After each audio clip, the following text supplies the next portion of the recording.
Saudações, Creta, tudo bem? Tudo bem? Beleza? Tá me ouvindo bem aí? Tô ouvindo? Tô ouvindo bem? Tá me ouvindo também aí? Estou te ouvindo, então deixa eu começar já te saudando, porém até Aguidjevete, Cheirum. A pé? Quero saudar você, Creta, saudar todo mundo que está nos acompanhando, os parentes indígenas aqui que estão também, os Juruás, vários amigos aqui e amigas. Creta, muito obrigado pela tua disponibilidade aí da gente ter essa conversa.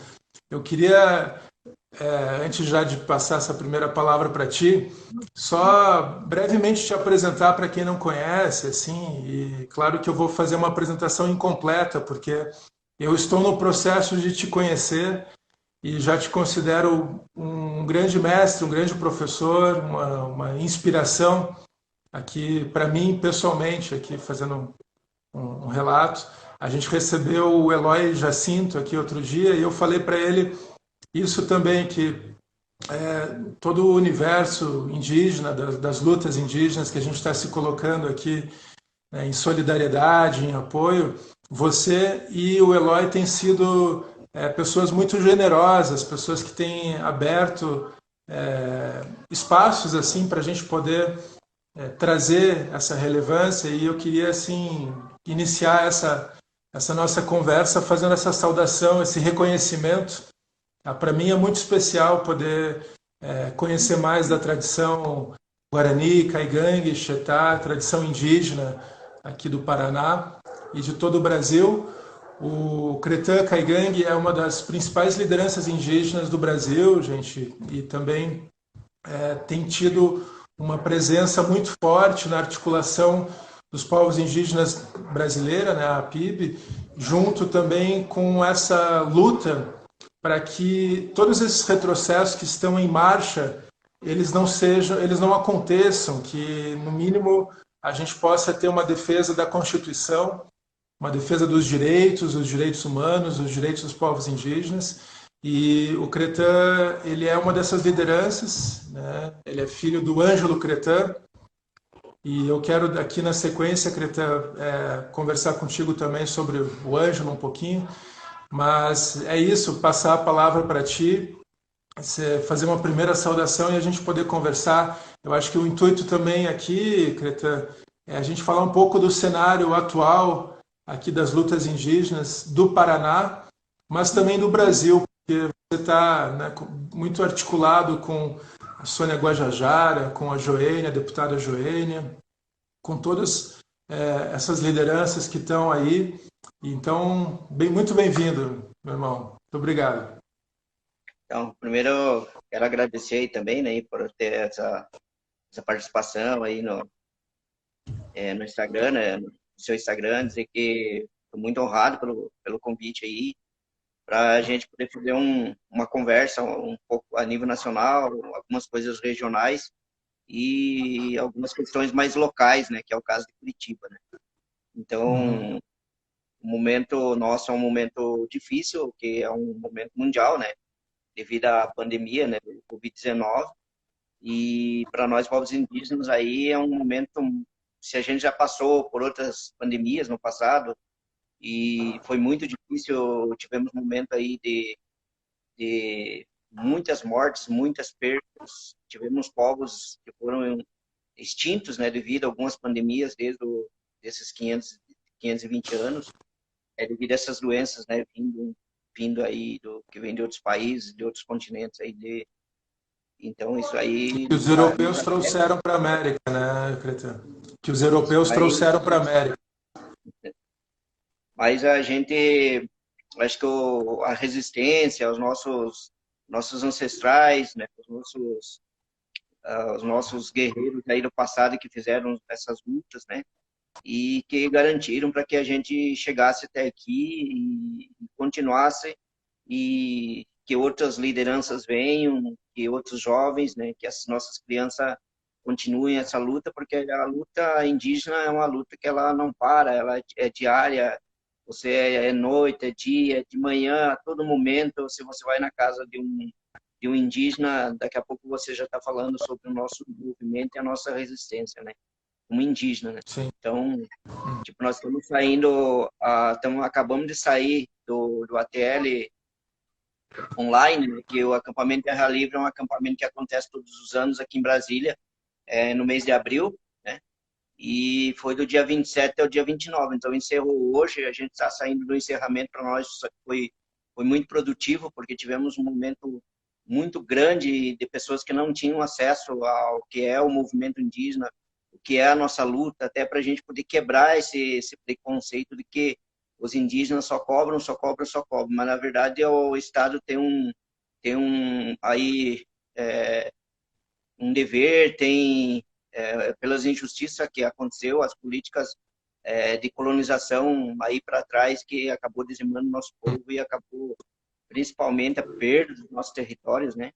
E então hoje Sim. as lutas nossas aí, né? Por isso que a gente encerra o acampamento, um momento para nós muito difícil, mas assim, para um primeiro teste online foi muito positivo. Tivemos muita participação nas redes nossas, em todas as mesas, foi super importante. Cada mesa que teve durante o acampamento, eu acho que a gente conseguiu esclarecer muito bem a sociedade do que é a cultura indígena e do que esse momento é um momento de risco para nós, povos indígenas, que estamos nas comunidades, estamos em áreas urbanas, né, estamos aí na cidade, né, mas não deixamos de ser indígenas.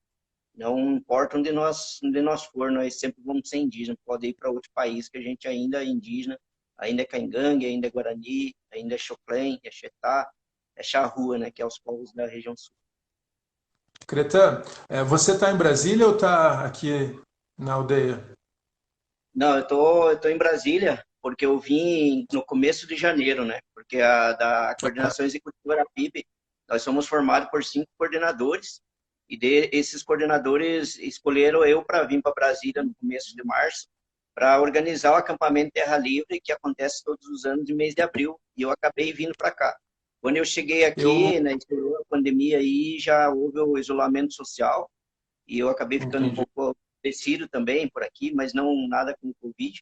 E acabei ficando por aqui até pela questão da segurança aí dos meus amigos, dos meus Ah, companheiros e até da própria comunidade, né? Optei por ficar por aqui e daí já acompanhamos o acampamento todo online, tudo por aqui mesmo. eu acompanhei que hoje teve uma reunião também, acho que junto com o acampamento da Frente Parlamentar Mista em Defesa dos Povos Indígenas. Acompanhei ali a presença do senador Fabiano Contarato, com quem a gente conversou recentemente aqui, deputado Túlio Gadelha também. E, Creta, você falou assim dessa expressão também, né, que o indígena ele vai ser indígena onde quer que ele esteja, né? Ele vai defender, vai trazer consigo sua cultura, sua ancestralidade. Você recentemente, no final do ano passado, teve fazendo acho que uma ou duas incursões ali com outros companheiros e companheiras pela Europa, alertando as lideranças políticas de vários países, das Nações Unidas e lideranças governamentais, sobre o que estava acontecendo aqui no Brasil na gestão do governo Jair Bolsonaro. E a gente está vendo, né? Eu espero que esteja ficando cada vez mais explícito para toda a população brasileira como esse é um governo da morte, é um governo que está atacando direitos dos trabalhadores, das minorias, e os povos indígenas foram escolhidos como alvo prioritário também deste sujeito, desde antes dele ser eleito, né? A gente viu pronunciamentos extremamente violentos, preconceituosos, racistas mesmo, e que expressam assim, uma profunda ignorância sobre o papel dos povos indígenas no Brasil, né? A riqueza que os povos indígenas trazem para o Brasil. Se você puder contar para a gente um pouco, existe a articulação nacional brasileira dos povos indígenas e conta para a gente como é que foi essa visita lá na Europa, como é que vocês foram recebidos, porque muita gente lá não sabe da realidade aqui, né? Que a gente tem essa fronteira da agroindústria avançando nos povos indígenas, do garimpo, da mineração, aqui mesmo no Paraná, e gente, para quem achar que isso é só lá em Rondônia, em Roraima, não, aqui no Paraná mesmo, as aldeias aqui da região oeste, convivem com uma situação muito difícil, muito precária, com campos de soja, com nuvens de agrotóxicos que chegam até as aldeias. Então, gente, a coisa está perto da gente também. Cretan, fala um pouco para a gente dessas viagens que você fez aí o ano passado. Então, a gente, primeiro, porque a gente sabe que tem muitos aí da sociedade curitibana, paranaense e também do Brasil, né, que acompanham o deputado, né?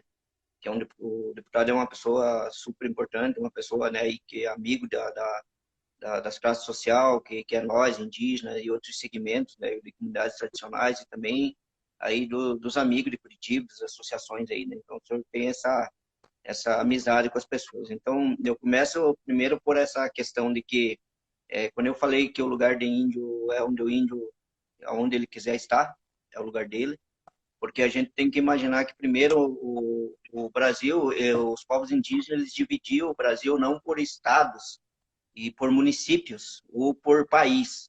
Eles dividiu por território. Cada povo tinha um território. Eu vou falar um pouco do território Caingangue, um pouquinho do território Guarani, que eu entendo um pouco um pouquinho coisa do território Guarani, mas do território Caingangue eu entendo melhor. O território Uhum. Caingangue, ele é desde o noroeste de São Paulo, noroeste de São Paulo, norte do Paraná, sudoeste do Paraná, oeste de Santa Catarina e norte do Rio Grande do Sul até o primeiro Planalto ali, Porto Alegre, por ali. Então esse é o território do povo Caingangue. Então o nosso povo no Uhum. passado estava toda essa região. Então ele mudava de um lugar para o outro para caçar, para plantar e para ir vivendo ele mudava. Então esse era o território. Aonde é a linha das araucárias. Então onde tinha araucária no passado era o território Caingangue, porque a araucária, uma floresta amazônica, é a única floresta que foi plantada por mãos humanas. Então essa história aí da gralha azul, da cutia, é tudo mentira. Isso aí, a gralha azul não é terrestre, ela não desce na terra e a cutia come o pinhão. Então não se engana aí que foi esses bichinhos que plantaram, porque não foi. A araucária foi plantada por mãos humanas e a araucária ela só nasce se você plantar ela com a mão. Ela, se ela cair no chão, ela não vai nascer, ela vai apodrecer, vai secar ali, mas ela não vai nascer. Precisa da mão humana. Então, os caingangue no passado, para eles reconhecer o território, para ter a identidade territorial, era do plantio da araucária, né? Uhum. A minha avó falava que que eu aprendi isso com a minha bisavó. Por isso que os velhos nossos são importantes, porque é eles que dão o ensinamento para a gente. Ela contava que a araucária, eles carregavam um saco de pinhão aqui do lado, né, tiracó assim, e onde eles paravam, eles plantavam o pinhão, porque eles acreditavam que no futuro nós ia vir, nós mais jovens, nós teríamos o pinhão e teria a identidade onde era a nossa terra. E tinha 9 qualidades de pinhão. Eu sei que tem bem mais, assim, deve ter 19 no mundo, uma coisa assim, mas da minha avó ela falava que era 9. E cada grupo 9. familiar tinha um gosto de pinhão, porque os pinhões não são iguais. Eles não têm o mesmo Uhum. gosto, eles têm tamanho, eles têm data, tipo, um é abril, outro é em maio, outro é em junho, julho, agosto e outubro, né, que é o pinhão, o outro pinhão. Então tinha qualidades, e cada grupo familiar tinha uma qualidade de pinhão para poder identificar que aquele grupo familiar, por exemplo, Mangueirinha, que tem umas 3 ou 4 qualidades de pinhão, se eu viesse aqui em Curitiba, e que a minha avó, ela vinha muito a Curitiba quando era criança, os pinhão que eles trouxeram de Mangueirinha e plantassem em Curitiba, por exemplo, eu tinha condições de identificar que ali minha avó passou por ali. Minha avó, Uhum. meus ancestrais caingangue, que eram de Mangueirinha, passaram naquela região, porque eles plantaram aquela qualidade e aquele gosto de pinhão, né?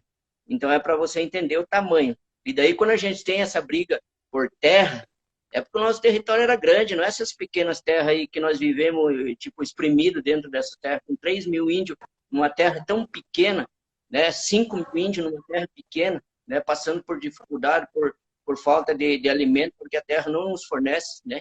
Criança embaixo de lona, em beira de estrada, né, ali na represa ali, que represaram o rio ali, essa represinha pequenininha ali que é Itaipu, né, que os Guarani perderam a terra deles ali, né, que o território Sim. Guarani é um território que atinge esses países, né, desde o Peru ali, Argentina, Paraguai, Uruguai, né, e vindo pelo litoral sul, ali, pelo litoral do sul, Espírito Santo, Minas, né, e já corta aqui Mato Grosso do Sul e vai descer. Então é um território, nós indígenas tem esse território. E essa terra era nossa, né? Terra que a gente acabou perdendo no futuro e que foi transformado, essa terra nossa, foi transformado, esse território nosso foi transformado na soja, que é a soja transgênica. Né? Que a soja transgênica, o histórico dela no Brasil veio pela região sul, veio com a colonização sul-brasileira, que eu sempre falo, né? Assim, eu sei que muitas das vezes as pessoas não gostam, mas eu também não faço muito questão de agradar as pessoas também. Mas o único país europeu é só o sul. Do Brasil, a única região europeia do Brasil é o sul. O sul é europeu. Eu sempre digo que aqui ou você é índio, ou você é negro, ou você é quilombola, e o alemão é italiano, não tem meio termo, não. Tipo, até a gente não foi extinto na miscigenação, que foi uma das tentativas de tentar a extinção dos povos indígenas aqui na região sul por causa do preconceito que a Europa trouxe na colonização para cá, que não conseguiram, né? Mas a gente escuta muitos casos, né? Inclusive não é bom assim para o seu público assim falar perto de nós os indígenas. Minha bisavó foi pegar laço, minha avó foi pegar cachorro. Não é bom para nós porque elas sofreram. Se elas foram pegar laço, foram pegar cachorro, elas sofreram, elas foram estupradas, elas foram muita coisa aconteceu com essas. Então não é orgulho você ser filho. Por que não acha melhor dizer que o teu avô se apaixonou e acabou que casaram, né? Por bem, sem violência, né? Mas a gente sabe que a violência aconteceu. E aí da nossa Europa foi com um objetivo, porque com a expansão da soja no Brasil, que subiu para o Mato Grosso do Sul, depois Rondônia, e foi subindo, né? Que a ideia era chegar na última fronteira agrícola. Então, junto com isso, o bioma Mata Atlântica, por exemplo, que é um bioma super importante, que foi praticamente extinto o bioma, né? Agora temos um bioma muito pequeno, e ainda esse ministro aí libera aí para que as pessoas acabem de derrubar o restante da Mata Atlântica. Né? Então, e o segundo bioma aí foi o Cerrado e o Pantanal, para o plantio da soja. Né? Pantanal, Cerrado. Né? E depois foi para a floresta, o bioma amazônico, né? O bioma amazônico e o bioma caatinga, né? Com essa expansão da soja. E isso foi para cima de nós, povos indígenas, porque quem habita, quem tem os territórios dentro desses biomas somos nós, povos indígenas. Daí por isso que tem toda essa briga, toda essa luta pela questão da demarcação das nossas terras, que a gente precisa demarcar essas terras a todo custo, né? Porque hoje a gente tem um número muito grande de terras ainda sendo reivindicadas para marcação, da demarcação, mas estamos aí com esse problema aí, deputado, que é a questão aí dessa normativa que saiu da FUNAI aí, né? Que somente as terras homologadas. Né? Deixa eu só concluir ali a parte da Europa, que eu quero te perguntar sobre as terras também, sobre a ação, só para a gente fechar esse assunto ali. Quando que vocês foram para a Europa? Então, nós fomos no final do ano passado, né? Nós ficamos 35 dias lá, na Europa. A gente foi, quando eu estava falando do negócio do avanço do bioma, é questão para a gente chegar na soja. A gente foi no caminho da soja, que hoje o país que mais consome produtos brasileiros e principalmente a soja é a Europa, né? A China e a Europa. Mas a Europa consome outros produtos, que é a questão do minério, que vem de garimpo, né? É a questão do desmatamento ilegal, que é da Amazônia, que vai para os países, e principalmente a soja e o veneno, que está liberado, mais de 400 tipos de agrotóxicos no Brasil, que foi liberado nesse governo aqui, que é a Bayer, que fica em Berlim. Então, essa ida nossa, a gente foi nesse roteiro, né, no roteiro da soja. Porque lá é assim, em primeiro lugar, a soja, quem usa a soja lá em primeiro lugar são as galinhas, né? Segundo lugar são as vacas leiteiras. Terceiro lugar é o porco. E quarto lugar é o peixe. Né? Então, toda essa soja que vai aqui do Brasil, que vai para a Europa, vai para esse fim. Lá eles não comem soja. A Europa não come soja. E nem nós também, né? A gente come feijão, come arroz, come milho, mandioca, batata, mas a gente não come soja, né? A gente tem aí 35% de todo o território brasileiro, por exemplo, que está com a soja. Daí depois tem as outras porcentagem que é onde está o gado, né? Que ainda não coloquei essa estatística, mas 35% é só a soja no Brasil. Então, 35% desse território gigantesco que nós temos é para soja. E a gente foi fazer esse caminho lá na Europa. Daí o que a gente fez? Primeiro, com as entidades locais desses países, né, que foram 12 países, a gente fazer essa conversa com eles e dentro dessa conversa a gente montar uma estratégia e articular reuniões com as principais empresas, né, que consomem produtos brasileiros, que financiam produtos brasileiros aqui e também as que são seguradoras de empresas brasileiras, né? Então, era a conversa. Daí começamos as primeiras reuniões e também conversar com os parlamentos desses países e ministros e principalmente autoridades de peso dentro desses países, para a gente poder tratar desse assunto. Porque na Europa tem uma questão assim, tipo, os projetos de lei deles lá não é igual aqui no Brasil, que hoje eu tenho direito, amanhã já não tenho mais direito, porque já votaram e eu perdi o direito. Lá na Europa, eles levam 2 anos um projeto de lei, porque passa em várias comissões, até eles discutirem bem aquilo e saber que é um consenso de todos, né? Da sociedade e também de cada parlamentar que representa ali dentro do Parlamento Europeu. Então, não é da noite para o dia as coisas. Então, a gente tinha essa necessidade. Fora isso, a gente conversou com confederações, federações de empresas, seguradoras. Lá tinha seguradora que tinha 3.000 empresas aqui no Brasil, que ela era seguradora, por exemplo. Então, a gente tinha essa necessidade. E cada primeiro-ministro que a gente conseguiu conversar em cada país desse, a gente falou, olha, essa soja que vocês estão trazendo para cá tem sangue indígena. Sai do nosso território, sai do desmatamento, né? Sai de áreas de conflito, que a gente está reivindicando como terra, e vocês estão consumindo aqui na Europa, com galinha, com porco, com gado, né? E com peixe, e não estão comendo. Então, o que vocês estão cometendo com a gente é gravíssimo. E vocês precisam mudar as leis das empresas de vocês, né? Os parlamentos dos seus países precisam criar leis que respeitem, porque vocês têm um discurso muito forte, que é a questão do aquecimento global e as mudanças climáticas, que vocês não querem e lutam contra o aquecimento global e as mudanças climáticas, mas daí vocês provocam, porque vocês, cada vez que vocês financiam lá o Brasil, o plantio da soja, que vocês financiam as empresas oriundas que compram soja, que vocês financiam, que vocês compram madeira de região de desmatamento ilegal, vocês compram ouro, né, que vem de áreas de garimpo ilegal, vocês estão financiando a guerra contra nós indígenas no Brasil. Vocês estão provocando, vocês estão deixando nós numa situação, né, de vulnerabilidade, porque vocês armam um lado e desarmam nós e tomam tudo, tomam nossa terra e até o principal, que é a nossa vida. E o direito dos nossos filhos de ter uma terra. Então, foi mais ou menos nesse sentido que a gente caminhou lá, né? Gente, então, Cretan, você estava falando ali da viagem, né, na Europa.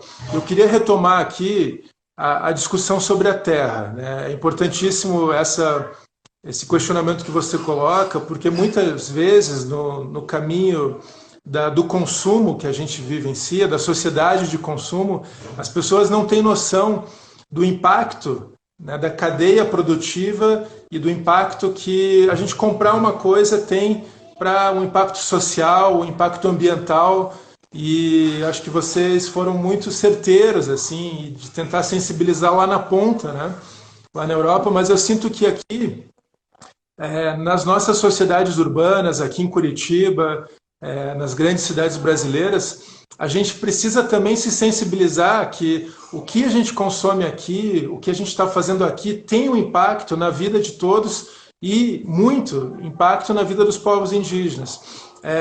Eu lembro aqui só algumas questões sobre o governo Jair Bolsonaro. A gente teve desde o início do ano passado a tentativa de municipalização da saúde indígena. Para quem não sabe ainda, não acompanha, a gente tem a CESAI, que é a Secretaria Especial da Saúde Indígena, uma conquista muito importante da luta dos povos indígenas para que as aldeias, as etnias tenham um atendimento de saúde específico, né, respeitando as tradições culturais, respeitando a língua, respeitando as especificidades, né, dos povos indígenas brasileiros. E o governo Bolsonaro tentou desde o início acabar, né, com essa secretaria especial. A gente teve a FUNAI completamente cortada, sem força para agir, com perseguição aos servidores e recentemente uma portaria completamente absurda que proíbe os servidores da FUNAI de atuarem em terras indígenas que ainda não tenham sido completamente homologadas, né, que não estejam completamente de acordo com a legislação. O que é um absurdo, porque a gente tem todo um movimento histórico, e eu queria que você falasse um pouquinho sobre isso, da retomada, né, a retomada das terras. Se você puder contar um pouquinho sobre a aldeia Tupã-Ecretã, que é aqui na região metropolitana de Curitiba, que é uma retomada também, né, recente, e é o que a gente está vendo, como eu disse, lá no oeste do Paraná e em vários locais do Paraná e do Brasil. Cretã, qual é a perspectiva que a gente tem aqui nesse momento da luta pela terra? Porque não existe a cultura indígena sem a terra indígena. Então, esse momento a gente é um momento muito difícil para nós na questão fundiária, porque por maldade desse governo, né, que esse governo é um governo mau, né? Quem está acompanhando ele, eu acho que não tem mais dúvida. Até as pessoas que votaram e acreditaram nele, com certeza, se a pessoa tem um pouco de consciência, a pessoa deve estar arrependida do que fez. Mas agora é o que está aí. E esse governo, então, quando ele era candidato, ele declarou que se ele fosse eleito, ele não demarcaria terra indígena, não demarcaria 1 metro de terra indígena. Ele não demarcaria para nós. Daí, quando ele foi eleito, ele falou: eu me enganei, não é não era um palmo. Ele falou: não demarca 1 palmo de terra indígena, quando ele era candidato. Daí, quando ele foi eleito, ele falou: eu não demarco 1 milímetro agora, eu sou presidente. Então, quer dizer, ele desde o primeiro instante, ele já declarou nós indígenas como inimigo dele. Tipo, não tem essa história aí de que estamos juntos, não. Por mais que ele usa muito da maldade dele, da perversidade dele, que é a questão de jogar indígena contra indígena, porque é uma maneira que o colonizador sempre fez. No Brasil foi isso, de jogar povos contra povos, parente contra parente, né? Etnia contra etnia, para ele poder conquistar o objetivo dele. Daí ele tem utilizado muitos indígenas nesse sentido, porque o que ele quer? Ele quer que as nossas terras, por exemplo, hoje não tem uma política de sustentabilidade da terra, de financiamento para nós poder produzir nas terras indígenas. Nós não temos hoje, mas ele aprovou ele tem uma MP, um projeto que ele quer aprovar, que o governo Bolsonaro quer aprovar, que é o arrendamento de terra indígena e o incentivo às empresas que arrendam as terras. Tipo, os caras aí produzir lá em cima. Mas ele não tem uma política para nós dizer: não, vocês têm o direito, como qualquer cidadão, de produzir dentro das terras de vocês. Não, esse direito ele não nos dá. Ele nos dá esse que é o que nós temos que arrendar para poder ficar em cima da terra. Então, o momento, e ainda mais com essa normativa que saiu da FUNAI agora, né, que é somente as terras que são homologadas pelo governo que têm o direito, as homologadas e as que estão demarcadas, que têm essa condição de acesso às políticas, né? E o restante, por exemplo, as que tem hoje, nós temos 598 terras que não tem nenhum tipo de processo ainda, nenhuma, assim, que não foi nada por parte do Estado. E eles já estão utilizando essa normativa já para não dar, por exemplo, todos os apoios que os acampamentos tinham, né, fosse por parte da saúde, fosse por parte da educação, fosse por parte da alimentação, de receber o alimento, né, por estar numa situação daquela que não pode plantar, foi cortado tudo por parte da FUNAI, né, foi feito isso já usando. Mas a pessoa aí do senhor presidente da FUNAI e também a pessoa do Ministério da Agricultura, né, que o Naban, ele é uma pessoa que, historicamente, ele sempre foi inimigo nosso, povos indígenas. E foi inimigo do MST, ele sempre foi inimigo, ele foi inimigo da reforma agrária. Todos os projetos dele é tudo em cima de regularizar grileiro. Tipo, você grilou uma terra, por exemplo, não regularizou outra terra, os projetos deles são em cima disso. E ele, num Uhum. vídeo que ele fala junto com o presidente da FUNAI, ele diz que é para levar a paz para o campo. Mas ele não vai levar a paz para o campo, ele está levando a guerra para o campo. E uma guerra desigual, porque do outro Uhum. lado, o governo aprova um projeto aí para armar as pessoas de bem, ele diz, né? Que teve muita gente aí que votou nele porque queria ter uma arma. Queria ter uma arma. Para que Uhum. ter uma arma? Se nós temos uma política e está na Constituição o direito nosso à segurança pública, que nós temos direito à segurança pública, então nós não precisamos se armar. É o Estado que tem que ter uma política de segurança para nós. Os municípios, o governo federal, os estaduais, todo mundo tem que ter essa política. Mas não, Uhum. armou. Para nós é desigual. E agora, aí, quando ele revogando essa portaria do Exército aí do Exército poder monitorar a compra de fuzil, de pistola, que todas essas armas vão para o campo. Todas essas Uhum. armas vão para as milícias, né? Tudo essas armas vão para os paramilitares, que são contratados para grilagem de terra. Esses paramilitares são Sim. contratados para grilagem de terra. E eles vão utilizar dessas armas. Então, se o exército não tem controle sobre suas armas, né, que todos estão acompanhando, e nós já somos vulneráveis e a gente vai estar muito mais vulnerável, porque os ataques, com certeza, a gente está chamando a gente está chamando esse último genocídio, né, que a gente tá Uhum. chamando de genocídio, a normativa, é nesse sentido. Uhum. Nós, com certeza, a gente vai resistir, porque a gente resistiu esses 520 anos, não é agora que a gente vai deixar de resistir, a gente vai resistir. Porque eu não luto por mim, a minha luta não é minha luta, a minha luta é pelos nossos filhos, os futuros filhos nossos, né? Assim como foi meu pai lá no passado, assim como foi outra liderança que deram início às retomadas, que pensavam em nós, no nosso futuro. E é assim que nós temos que fazer, mas é uma luta muito desigual. E esse governo, para todo mundo que está nos ouvindo, que não se engane com ele aí, porque se ele rir das famílias que perderam seus entes aí durante a pandemia, se ele fala palavras ignorantes, quando ele vai fazer as falas dele, ele não está preocupado com a morte.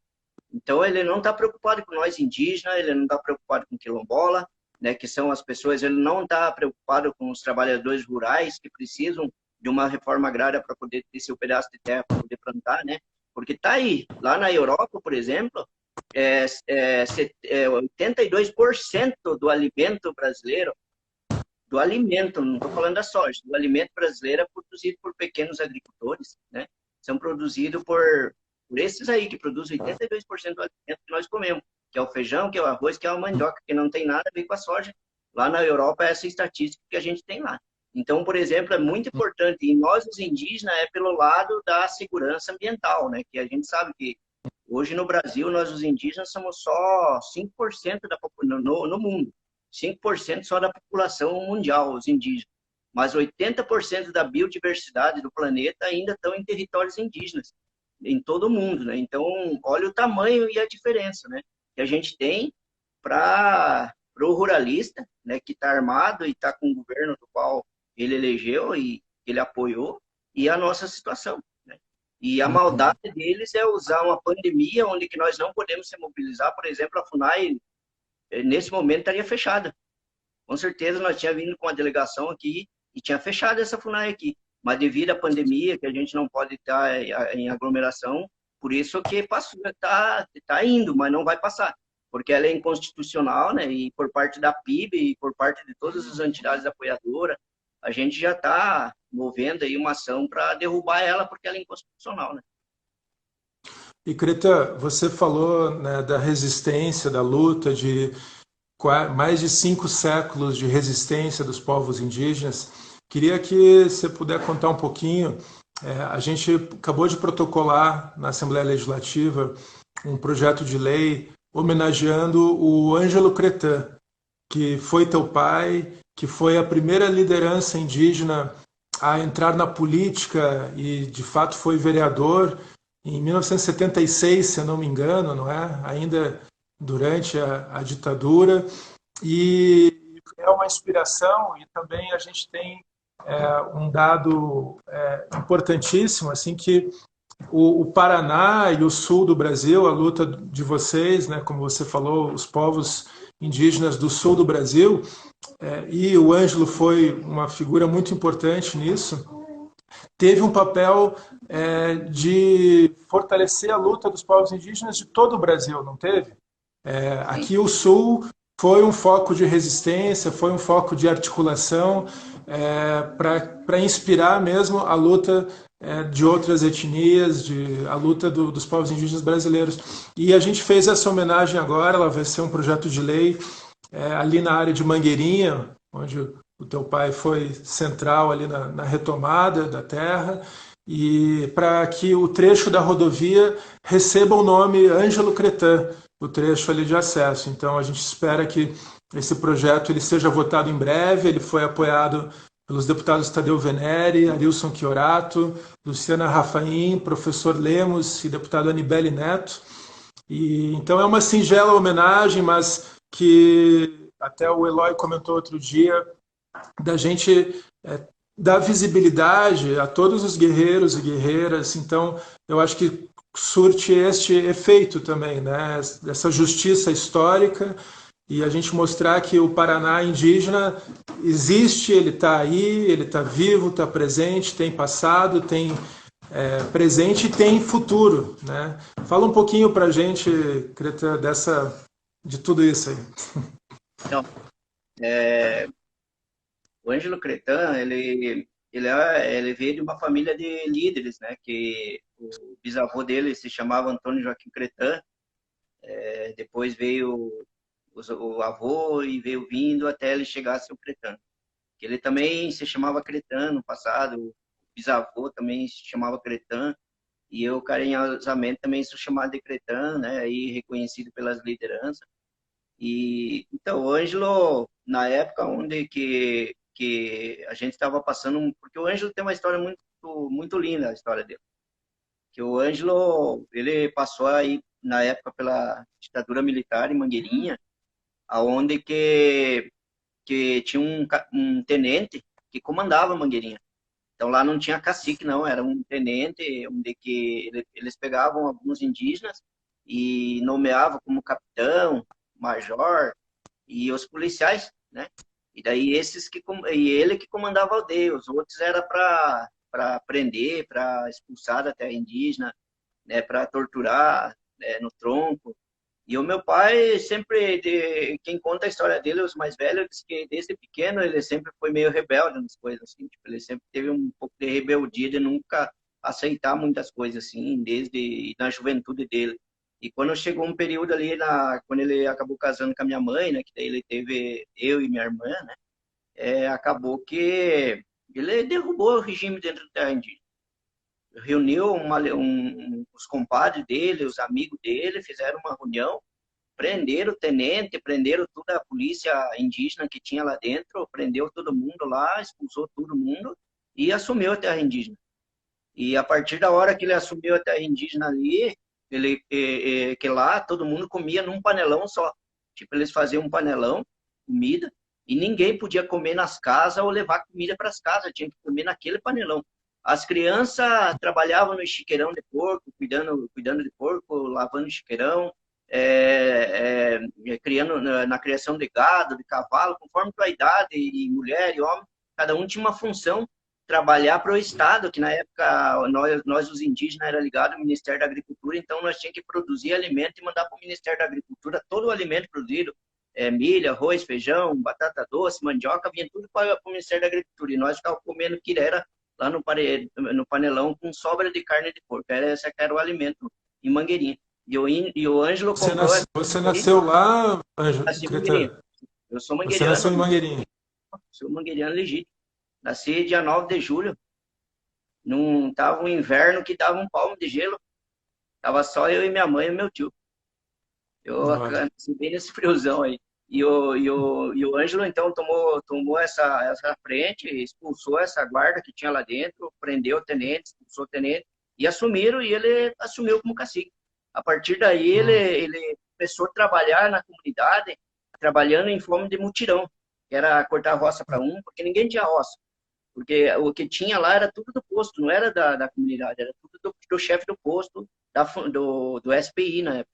E eles começaram a trabalhar Uhum. em mutirão, e daí começaram a produzir. Então, uns plantavam feijão, outros milho, outros mandioca, outros batatas, arroz, e daí um trocava com o outro, né?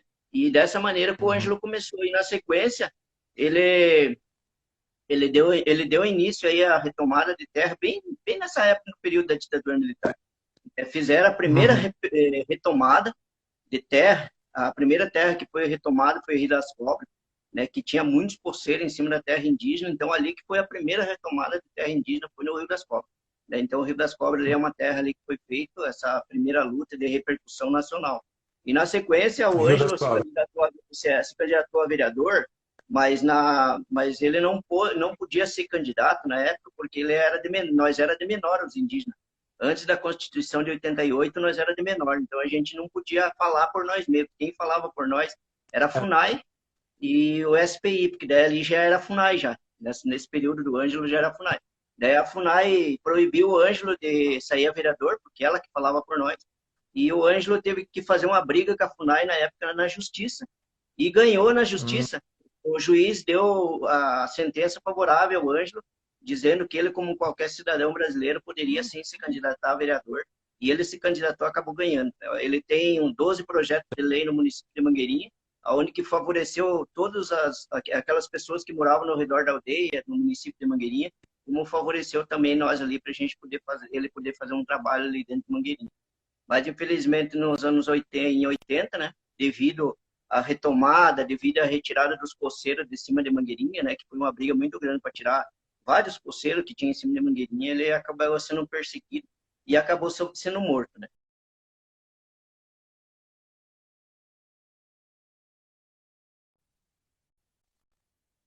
Uhum. Não tinha uma explicação direito, mas aquele dia da homenagem dele, no dia 29 de janeiro, ali no Ministério Público, o doutor, o doutor Olímpio, nos estudos que eles fizeram sobre a Comissão da Verdade, ficou claríssimo que o Ângelo foi mesmo emboscado e foi morto mesmo. Ele não passava ali, então não foi um acidente de carro assim, normal.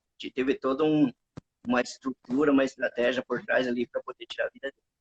Mas ele deixou um legado para nós aí, E, como movimento indígena, né? Que é o que nós fazemos, que é a luta pela terra, né? Que inclusive na terra onde eu moro é uma retomada. E já uhum. tivemos vários indígenas vereadores, né? Temos a Joênia Pichana aí, que é a nossa deputada federal, temos um deputado, um indígena em São Paulo, que é deputado estadual, né? Então a gente, e hoje tem mais de 60, 70 vereadores, tem vice-prefeito, tem prefeitos indígenas.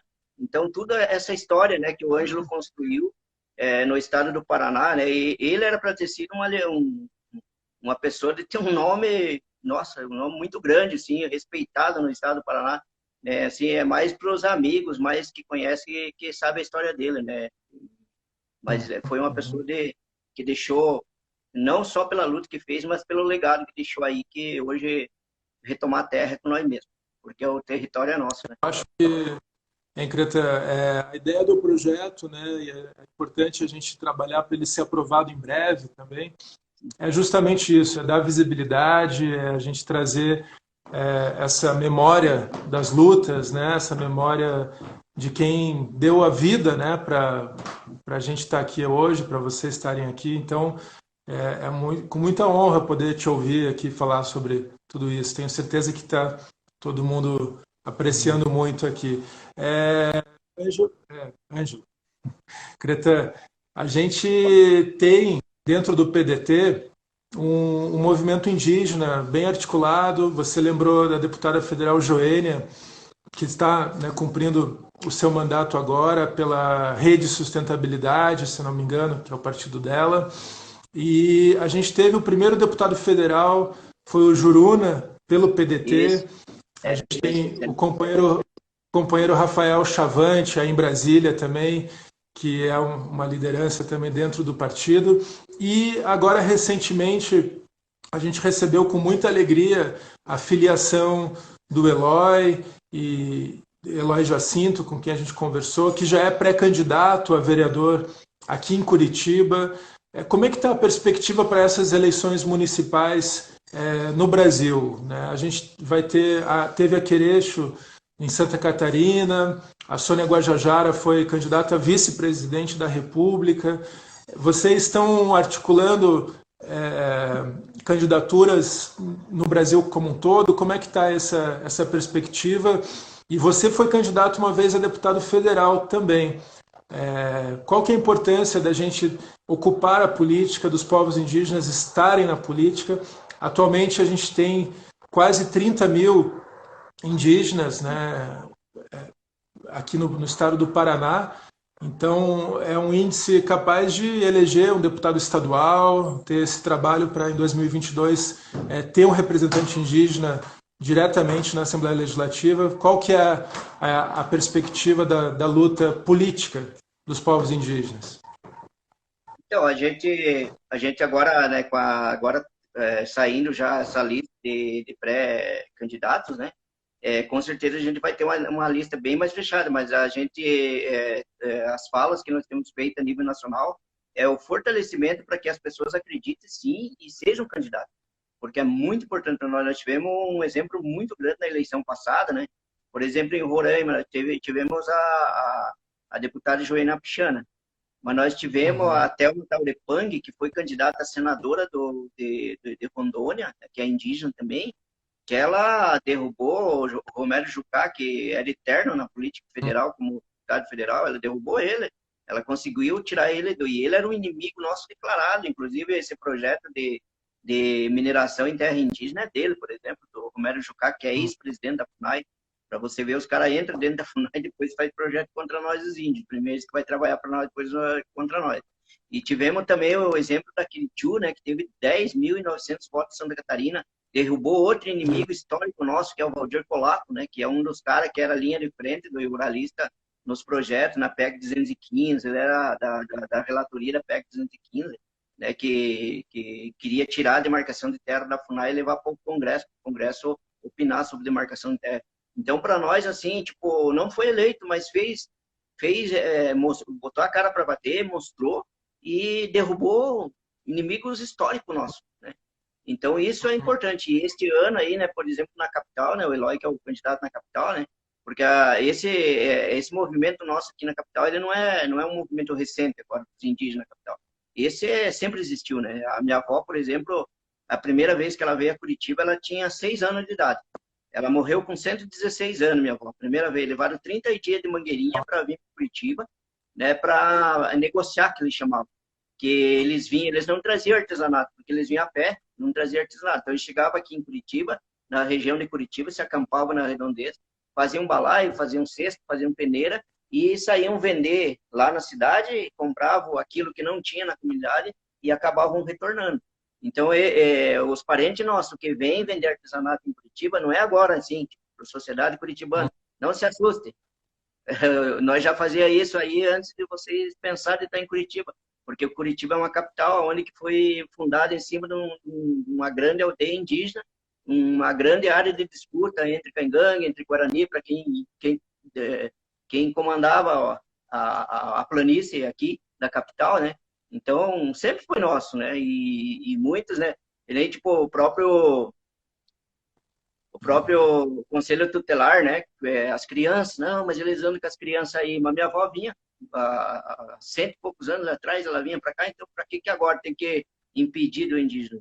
E fora isso, né? A gente teve outros familiares ligados a gente que vinham para Curitiba, que vinham para cá, que já sentavam com o governo, né? Que já sentavam, já denunciavam o que estava acontecendo lá no interior com as terras indígenas. Então, esse movimento na capital que a gente tem, que a gente começou em 2002, esse movimento que chegamos à aldeia Cacanéporã, que na época a gente montou uma associação em 2002 para 2003, que se chamava Ocipcorim, que era a articulação dos povos indígenas de Curitiba e região metropolitana. Isso aí foi em 2002 que a gente montou, e começamos esse movimento. Daí tivemos a primeira ocupação de uma área para a gente poder reunir os indígenas que moravam na capital, para a gente poder desenvolver uma política cultural para fortalecimento da cultura desse povo. E depois a gente chegou aí no Cacanéporã, né? Foi a partir dali que chegamos a Cacané, porque já foi essa conversa mais política com o município. Mas quando nós chegamos no município aí, nessa época, era assim, o que nós temos para oferecer, o que a prefeitura tinha para oferecer para nós, era um caminhão e ônibus, para levar e volta, né? Então era isso, era a política do município. Né? Vocês querem ir embora, nós levamos, mas aqui dentro não vai ter terra, aqui não vai ter. Mas nós está dentro do nosso território. É a cidade que se instalou em cima, nós estamos dentro. Não vou deixar de ser íntimo, como eu falei. E hoje, para a gente ter, né, um candidato aí na capital, é super importante para a gente, né? Porque isso daí já representa essa luta nossa aqui na capital, né? Que a gente também sofreu muito discriminação, né, por parte da Claro. capital, né? E inclusive por até não muito entendimento das nossas próprias comunidades, que falavam, vocês são desaldeados, o que vocês estão fazendo aí em Curitiba, o que é isso, o que é aquilo. Mas a insistência nossa. Eu acabei voltando Uhum. para Mangueirinha depois, fui cacique em Mangueirinha, né? Acabei voltando e hoje moro aí na divisão dos Pinhais com Morretes. Então é isso, a luta nossa é essa e com certeza a política é de fundamental importância porque nós temos que estar dentro. A gente não adianta a gente pensar de estar fora. Precisamos entrar, precisamos atuar politicamente e construir e derrubar também projetos que for para nós e aprovar projetos que sejam do interesse coletivo indígena e de coletivo também de outros segmentos que não têm essa oportunidade que a gente tem muitas vezes de poder falar, poder se expressar e poder fazer essas lutas políticas. E, Creta, você falou do Cacané-Porã, né, que é a primeira aldeia urbana do sul do Brasil, fica aqui em Curitiba, na região sul da cidade, no bairro Campo de Santana. A gente tem a aldeia Araçaí, em Piraquara, a terra indígena Tupã Cretã, onde você mora, né, com a tua família também, a cacique que fica aqui entre São José e Morretes.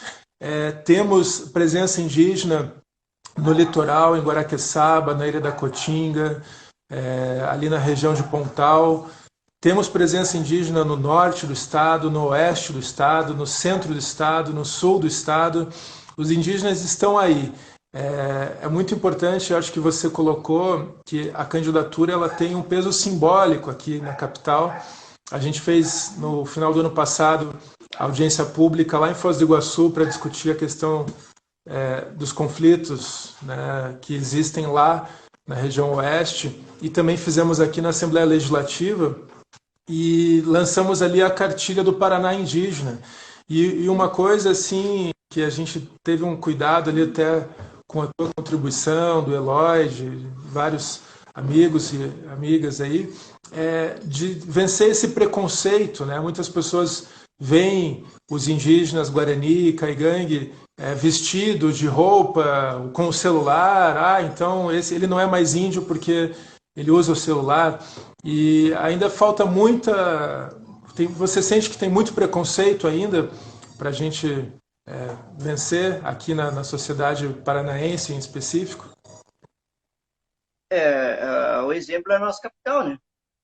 Ele fez um super evento ano passado dos povos da capital, né? Que habita a capital e não convidou nós, os originários, né? Pelo menos para a gente ter uma oportunidade de fazer uma dança, um canto, para mostrar que nós também estamos aqui nessa capital e ninguém vai tirar nós daqui mais, né? A gente está por aqui. Com certeza vem o nosso vereador aí e futuramente vem o nosso deputado estadual aí e vem o federal e a gente vai partir para cima, sim. E vamos fortalecer as nossas comunidades no interior para que se candidate a vereadores, né? Se candidato a prefeito, que a gente vai ser a prefeita, a vice-prefeito, né? Fazer uma trajetória aí, fazer uma base política para que a gente possa avançar aí num âmbito mais estadual e no âmbito federal futuramente. E estamos junto com o senhor aí no apoio, no que precisar da gente aí, a gente tá junto. E é Que difícil bom. tirar nós da capital, né? Inclusive, o Eloy participou comigo de um momento muito especial, né? Ele, um amigo nosso, né? Um arqueólogo, né? Um amigo nosso, ele participamos como ver uma casa subterrânea Caingangue, né? Ali em Quatro Barras.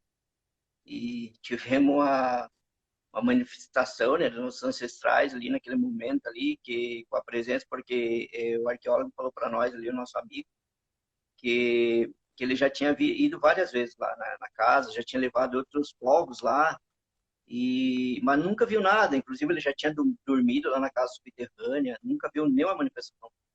E naquele dia, quando eu cheguei lá, né, que a gente chegou de frente com a casa subterrânea, começou a se manifestar, né? A ancestralidade por saber, né, que a gente, como povo caingangue, estava ali, né, e um jeito dele se comunicar com a gente. Então, aqui não é o local para a gente falar, né? Aqui um dia eu vou ter o prazer de sentar com o senhor e lhe contar o que aconteceu, mas os ancestrais se manifestaram com a gente de um jeito que o Eloy ficou impressionado. Acho que até hoje ele está impressionado assim com o arqueólogo também, porque que nem ele falou, eu já tive várias vezes aqui nessa casa subterrânea, mas isso eu nunca senti. Então são coisas que a natureza, né, que se manifesta, que é o grande espírito, que é a proteção que nós os indígenas temos, que é a força espiritual que a gente tem, né? A identidade que a gente tem aí na capital, porque a capital era um território indígena, é dentro de um território indígena, né? Tanto Caingangue, quanto Xoclém, quanto Guarani, né? São esses três povos habitavam essa capital aí, né? Então, tipo, é difícil de tirar a gente daí. O que precisa agora é políticas afirmativas aí dentro da capital, para que a gente possa quebrar esse preconceito, esse racismo, né? Já deixo aí minha proposta para o senhor aí, para a gente aprovar a Semana Cultural Indígena da capital, né? Que eu tenho um projeto aí que eu quero apresentar para o senhor, para a gente poder fazer esse grande evento com as escolas, assim que passa essa pandemia, né? Com as escolas da rede pública, tanto de Curitiba quanto da região metropolitana, que a gente possa fazer um grande evento para a gente, nós, os Caingangues, os Guarani, né, o Ixoclém, possa mostrar a nossa cultura e outros povos que for, mostrar para que a gente quebre o preconceito, que a gente não fique achando que nós somos coitadinhos, mas que nós somos selvagens. Eu acho que nós temos condições de construir um bom diálogo e construir um mundo melhor, um planeta melhor. Hoje a gente pode não se entender direito, mas a gente pode fazer com que as nossas crianças futuramente um respeite o outro. Porque provavelmente que se nós não se atentar para a política, os futuros políticos sempre serão os não. As crianças de hoje serão os políticos de amanhã, e os nossos tem que ser assim. Então, os nossos também nós temos que preparar para que eles sejam os políticos de amanhã e a gente consiga sentar junto e viver junto no mesmo espaço. Com certeza, Creta. Eu quero te agradecer e conte comigo. Vamos trazer esse projeto, sim. Eu acho que pode ser um projeto de âmbito estadual, até de inclusão no calendário oficial do Estado, mas com certeza também vale e cabe um projeto municipal. Creta, a gente já está se encaminhando aqui para o final, daqui a pouco vai acabar aqui o tempo. Eu quero mais uma vez agradecer a ti, saudar a Ju Querechu, que apareceu aqui também, a Lu Poema, que falou que esteve lá na Holanda contigo, que te apoiou também e se manifestou aqui algumas palavras de apoio. A Sofia está acompanhando aqui, mandando um oi aqui para todo mundo. Conte com a gente, tá? Então, eu quero deixar essa palavra aqui para todos, né? O nosso mandato está comprometido. Eu acho que o espaço de nós, né, juruás e pessoas, o não índio, por assim dizer, é se colocar em apoio à luta indígena, dar visibilidade. No caso que eu estou exercendo um papel como fui eleito, né, um dos 54 deputados do Paraná, eu sinto que é uma responsabilidade muito grande e da gente poder estarmos junto a vocês, né, de nos colocarmos à disposição, porque a voz que tem que ser escutada é a voz dos povos indígenas, e a gente vai fazer de tudo na Assembleia Legislativa, de tudo aqui no Paraná, para que cada vez mais essa voz seja ouvida e seja respeitada. Então, quero te agradecer mais uma vez, tá? E fica com a palavra final aqui, daí a gente encerra. Então, só reforçar aí, né? A gente foi difícil, mas a gente conseguiu chegar no momento de a gente ter o nosso candidato na capital, né? Que é de muita importância para nós, povos indígenas, né? Que é o Eloy. Então, para quem não conhece, já vai começar a conhecer ele daqui para frente. É um grande companheiro, um grande parceiro aí, que é a pessoa que vai estar na frente nossa aí para nos representar politicamente na capital aí. E a outra questão é lhe agradecer. Assim, e eu sei que o seu trabalho é com nós, povos indígenas, né? Eu já tenho uma articulação também com os povos indígenas, mas também tem com as comunidades tradicionais do estado do Paraná, né? Que a gente tem uma comunidade tradicional de quase 70 mil pessoas que são de comunidades tradicionais, que a gente tem muita essa articulação com eles aí, né, que são quilombolas, são pescadores, são pessoas aí dos ilhéus do Rio Paraná, Cipozeiro, Benzedeira, né? Então, são vários segmentos que a gente tem no estado do Paraná e que são parceiros, nosso companheiro, que se alguém tiver ouvindo aí dos líderes deles, aí eu estou mandando um abraço e dizer que com certeza eles façam o que nós indígenas estamos fazendo, que é ficar em casa, ficar na nossa comunidade, não deixar ninguém entrar para dentro da comunidade, sabe? A não ser equipe médica ou ir para o médico, ficar protegido, porque é muito grave essa situação do Covid e a gente precisa estar mais que nunca nas nossas comunidades, na nossa casa, e orientando a nossa comunidade de que tem que se cuidar. E muito obrigado ao senhor, e pode contar comigo aí, que deve ir aí, que nós estamos juntos. Um abraço para todos aí que participaram aí. É isso aí.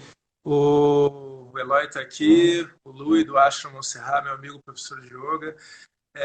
Também queria deixar aqui, gente, aqui no estado do Paraná, a gente teve a notícia que a Superintendência do Diálogo está fornecendo alimentos às aldeias indígenas e a gente está cobrando. Então, se você souber de alguma necessidade, por favor, manda para a gente vai cobrar do governo do estado, cobrar da prefeitura, e também todas as iniciativas de apoio às aldeias, aos povos indígenas, manda para a gente dar visibilidade e poder fortalecer.